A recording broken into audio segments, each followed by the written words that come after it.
Witnesses are now reporting that Damascus has been rocked by a large explosion. That's as the fighting rages into a fifth day right there in the capital. Battles are also continuing throughout the country. Syrian state media claims that Assad's military forces have won back control over the rebellious Midan district right in the centre of Damascus. Meanwhile, the UN is trying to verify reports of up to 30,000 refugees having fled to Lebanon.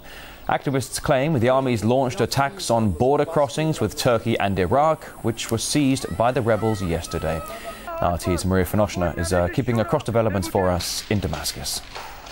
Free Syrian army soldiers are now controlling all 4 border crossings at the Syrian-Iraqi border.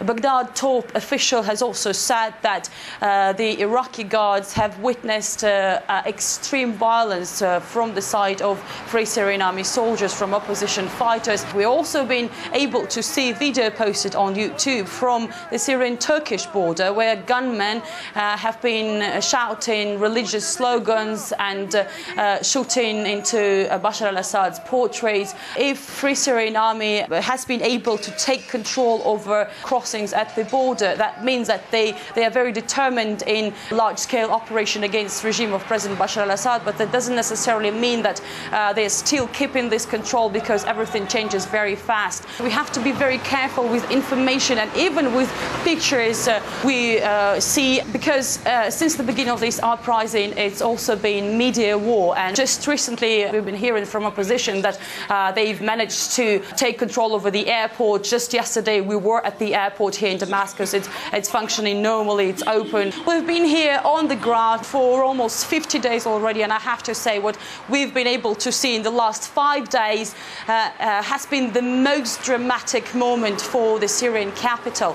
The clashes between the army and the rebels have been taking place in at least 5 districts of Damascus, and it's been extremely difficult to get inside these districts, but on Thursday we've finally managed to do that. And what we saw, really, it's devastating, destroyed streets, abandoned houses, no people obviously, and many traces of war and of very fierce clashes.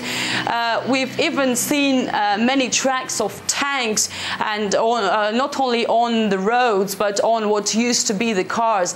Obviously all shops are closed, and we have to understand that these districts are not remote districts. It's not Damascus suburb. It's not far from the center, the city center. We've been here for more than a month now, and we've been to these districts many times, buying something, talking to people, and of course it's been very sad to see how different the picture is right now. People are trying to deal with this situation, and we are amazed how brave they are in this situation, facing horror of war that has come to their home. They say, yes, we know it is happening right now here in Damascus and in our country. It's been here for 17 months already, but we cannot do anything with this, and life has to go on, and we have to leave. So they're trying to deal with this. They're just waiting for this nightmare to end. This is what they say.